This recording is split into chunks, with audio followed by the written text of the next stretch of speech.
મોરબીના વાંકાનેરની રાજનીતિમાં હાલ એક કથિત વિડીયો વાયરલ થતાં રાજકીય ભૂકંપ સર્જાયો છે। ભાજપના ધારાસભ્ય જીતુ સોમાણીનો એક વિડીયો વાયરલ થયો, જેમાં તેઓ સામેવાળી વ્યક્તિને કોંગ્રેસને મત આપજો એવું કહેતા સંભળાય છે। જો કે આ વિડીયો વાયરલ થતાં જ ધારાસભ્યએ મેદાનમાં આવીને મોટો ખુલાસો કર્યો। ભાજપમાં તાલુકા પંચાયતમાં જિલ્લામાં બેમાં ભાજપ પર જ નાખવાના તો કોંગ્રેસમાં ના એમાં અમને નહીં ફાવે, કારણ કે અમને 5 વર્ષ થયા આમાં લાભ મળે એ લાભ તો મારે દેવરાવો હોય ને।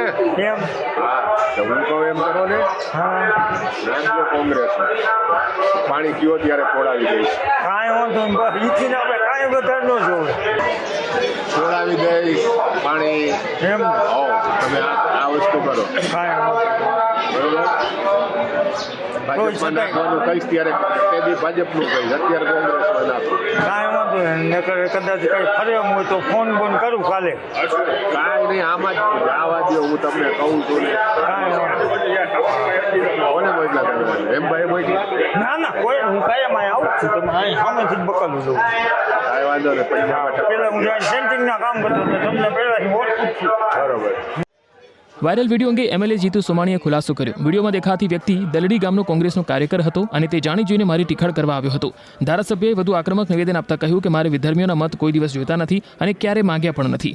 આવનાર ચૂંટણીમાં પણ વિધર્મીઓ મને મત આપીને મતપેટી ન અભડાવતા। આ સમગ્ર મામલો સોશિયલ મીડિયા પર વાયરલ થતા હવે જીતુ સોમાણીએ વકીલની સલાહ લઈને ટીખળખોર સામે કાયદેસરની કાર્યવાહી કરવાની પણ તૈયારી બતાવી છે। દલડીની વાત કરી તો દલડીના મુસ્લિમ સમાજ કોઈ દી ભાજપને મત આપે નહીં, અને 25 વર્ષનું જે એની મતદાર યાદી છે દલડીની, એ પણ આપ જોઈ લ્યો કે ભારતીય જનતા પાર્ટીને મત આ દલડીમાંથી કેટલા મળ્યા છે। બીજું વાત એ છે કે હું 2002થી મારા પત્ની લડતા હતા ધારાસભ્ય તરીકે, હું પણ લડ્યો છું, અને હરેક વખતે મેં ગામડામાં સભામાં મેં એમ કીધેલું છે કે મને વિધર્મીઓ મત આપી મારી મતપેટીને તમે બગાડતા નહીં, અભડાવતા નહીં મતપેટીને। આવું મેં વારંવાર મારી સભામાં કીધેલું છે, અને આજ પણ હજી હું કહું છું કે મારે તમારા મત જોતા 2.25 લાખ મતદારો આ વિધાનસભા વિસ્તારમાં હિન્દુ સમાજના છે, એટલે મારે આટલા બધા જો હિન્દુ સમાજના મત હોય તો બીજા લોકો પાસે મારે મત માગવાની જરૂર નથી। અને આ દલડીવાળાની જે વાત રહી એ આ વિષયમાં મારી ટીખળ કરવા આવ્યો હતો, અને એ કોંગ્રેસી હતો, અને મારી પાસે ટીખળ કરી અને મને એમ કહે કે મત કોને આપવાના છે।